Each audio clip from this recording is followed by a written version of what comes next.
கர்த்தருடைய பரிசுத்தமான நாமம் மகிமைப்படுவதாக. ஆசீர்வாதமான ஒரு நல்ல காலை வேளையிலேயும் பாளையங்கோட்டை இந்திய தேவ சபையிலிருந்து காலை மன்னாவை உங்களுக்கு வழங்குவதில் மிகுந்த சந்தோஷம். கர்த்தர் கிருபையாய் தந்த நாளுக்காக கர்த்தருக்கு நன்றி சொல்லுவோம். இந்த நாள் ஜூலை மாதம் 19ஆம் தேதி சனிக்கிழமை காலை வேளை. இந்த நாளின் தியானத்திற்கு செல்வதற்கு முன்பதாக ஜெபிக்கலாம். பரிசுத்த பிதாவே, நீர் புதிய ஒரு நாளை தந்திருக்கிறீர், அதற்காக ஸ்தோத்திரம். இந்த நாளை எங்களுக்கு ஆசீர்வாதமாய் மாற்றித்தாங்க. இந்த நாளை உமக்கு பிரியமானபடி செலவிடும்படியாக பரலோகம் எங்களுக்கு உதவி செய்யட்டும். தேவனே, இந்த நாளிலே தங்களுடைய நல்ல நாட்களை சந்திக்கிற பிள்ளைகள் இருப்பார்களானால் அவர்களை கர்த்தர் ஆசீர்வதியும். வியாதி பலவீனங்களோடு இருக்கிற பிள்ளைகளுக்கு சுகத்தையும் பலனையும் ஆரோக்கியத்தை கட்டளிடுவீராக.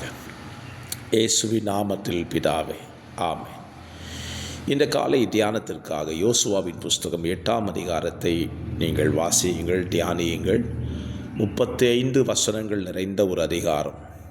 இந்த அதிகாரத்தில் யோசுவாவின் தலைமையின் கீழ் புறப்பட்ட இஸ்ரவேல் ஜனங்கள் கானான் தேசத்தினுடைய 2வது வெற்றியை பதிவு செய்வதை இந்த அதிகாரத்தில் வாசிக்க முடியும். 1வது வெற்றி எரிகோவிலே, 2வது வெற்றி ஆயி பட்டணத்தின் மேலே. எந்த பட்டணத்தின் மேல் தோற்கடிக்கப்பட்டார்களோ அதே பட்டணத்திலே அவர்கள் ஜெயிக்கிறதை இந்த அதிகாரத்தில் நீங்கள் வாசிக்கலாம். இந்த அதிகாரத்தில் நாம் கற்றுக்கொள்வதற்கு தேவன் நமக்கு தருகிற வார்த்தை, 7ஆம் அதிகாரத்திலே மனுஷ ஆலோசனைகளை கேட்டு யோசுவா யுத்தம் பண்ணினதனால் தோல்வி அடைந்தான். 8ஆம் அதிகாரத்திலோ கர்த்தருடைய ஆலோசனையின்படி யுத்தம் பண்ணி ஜெயத்தை பெற்றுக்கொண்டான். இந்த அதிகாரத்தில் 3 வாக்கியங்களை உங்களுக்கு நான் சுட்டி காண்பிக்கிறேன். ஒன்று, அதனுடைய 1வது வசனத்தை கவனியுங்கள், 18வது வசனத்தை கவனியுங்கள், 27வது வசனத்தையும் கவனியுங்கள். இந்த 3 வசனங்களிலேயும் கர்த்தர் யோசுவாவை நோக்கி யோசுவாவுக்கு கட்டளையிட்டது என்று எழுதப்பட்டிருக்கும். கர்த்தர் யோசுவாவுக்கு ஆலோசனை சொல்லுகிறார். ஒரு யுத்தத்தை நடப்பிப்பதற்கு தேவ ஆலோசனையை கேட்டு செய்த யோசுவா வெற்றியை கண்டுவிட்டார். இந்த காலவெளியிலே நமது வாழ்க்கையை நாம் யோசித்து பார்க்கலாம். பல நேரத்திலேயும் நாம் தேவ ஆலோசனைகளை கேட்காமல் காரியங்களை செய்கிறதினால்தான் தோல்வியை சந்திக்கிறோம்.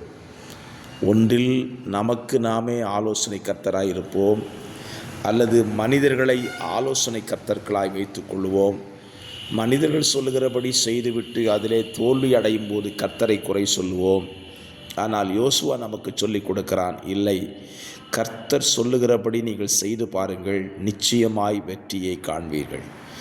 கர்த்தர் இந்த ஆயி பட்டணத்தின் மேல் எப்படி யுத்தம் பண்ண வேண்டும் என்று யோசுவாவுக்கு சொல்லிக் கொடுக்கிறார். அப்படியே யோசுவா ஆயி பட்டணத்தின் யுத்தத்தை தொடுக்கிறான்.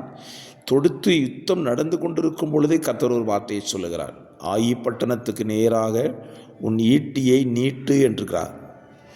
அப்படி அவன் நீட்டின பொழுது கர்த்தரும் அவனுக்கு ஆதரவாக இருந்து யுத்தம் பண்ணுகிறார். ஆகவே என்னை கேட்கிற அருமையான கர்த்தருடைய பிள்ளைகளே, உங்கள் வாழ்க்கையில் இன்றைக்கு இந்த காலை நேரத்தில் வார்த்தையை கேட்கிற நேரத்தில் எந்த காரியத்திற்கும் தேவ ஆலோசனையை கேளுங்கள். அப்படி கேட்டு நீங்கள் செஞ்சீங்கன்னா அது உங்களுக்கு நன்மையாக இருக்கும், ஆசீர்வாதமாக இருக்கும். வேத புத்தகத்தில் நீங்கள் எந்த பகுதியை படித்து பார்த்தாலும் கர்த்தருடைய ஆலோசனையை கேட்டு செய்தவர்கள் ஆசீர்வதிக்கப்பட்டிருக்கிறார்கள், வெற்றியை கண்டிருக்கிறார்கள். மனித ஆலோசனையின்படி செய்தவர்கள் தோல்வியை, துக்கத்தை சந்தித்திருக்கிறார்கள். ஆகவே இந்த காலவெளியிலே ஒரு காரியத்துக்கு நம்மை ஒப்பு கொடுத்து விடுவோம். ஆண்டவரே, எங்கள் வாழ்க்கையில் வரக்கூடிய எல்லா பிரச்சனைகளுக்கும் உம்மிடத்தில் ஆலோசனை கேட்கிறோம். ஆலோசனை கேட்டுவிட்டு ஆலோசனையின்படி செய்து முடிக்க வேண்டும். ஆலோசனை கேட்டுவிட்டு செய்யாமல் போனாலும் பிரச்சனை தான். சில நேரத்தில் நம்மகிட்ட இருக்கிற சுபாவம் என்ன தெரியுமா? ஆலோசனை எல்லாம் கேட்போம், ஆனால் நம்ம என்ன முடிவெடுத்தோமோ அதை செய்வோம். அந்த தவறை திருத்திக் கொள்வோம். கர்த்தர்கிட்ட ஆலோசனை கேட்டால் கர்த்தர் சொல்கிறபடி நம்ம செய்வோம். அப்பொழுது நாம் என்ன செய்யலாம்? வெற்றியை, நன்மைகளை, ஆசீர்வாதங்களை சுதந்திரித்து கொள்ள முடியும். பரிசுத்த பிதாவே, இந்த காலவெளியிலே யோசுவாவுக்கு ஆலோசனை சொன்னீர், அதை கேட்டு அவன் செய்தான். அதே போல் நாங்களும் உங்கள் ஆலோசனை கேட்டு அதன்படி செய்ய எங்களுக்கு கிருபை தாரும். இயேசுவின் நாமத்தில் பிதாவே, ஆமென்.